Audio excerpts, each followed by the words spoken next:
তোমরা যদি বাজার থেকে এই রকম দুটো লেগ পিস এইভাবে কেটে আনো তাহলে খুব সহজেই বাড়িতে খুব সুন্দরভাবে তন্দুরি বানিয়ে নিতে পারবে, তাও আবার ঘরোয়া কিছু মশলা দিয়েই। তো চলো সেই রেসিপিটাই আজকে তোমাদের সামনে শেয়ার করব।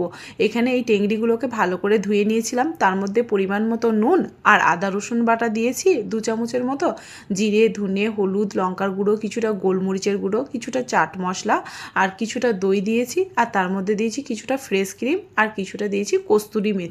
তবে তোমাদের কাছে এই কস্তুরি মেথিটা যদি নাও থাকে তাও কোনো অসুবিধা নেই। ফ্রেশ ক্রিমটাও যদি না থাকে তোমরা এখানে দুধের সরটাও ব্যবহার করতে পারো। আর জানো তো আমি এখানে একটু স্কিপ হয়ে গেছে আদা রসুন বাটাটা দেখানো, তো আদা রসুন বাটাটা আমি দিয়েছিলাম।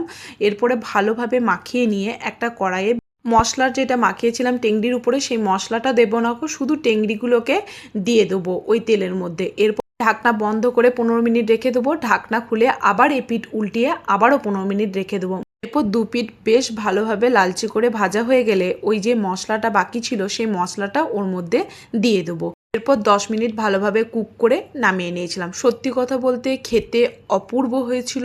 একবার তোমরাও বাড়িতে বানিও আর আমাকে অবশ্যই কমেন্ট বক্সে জানিও যে কেমন হয়েছে।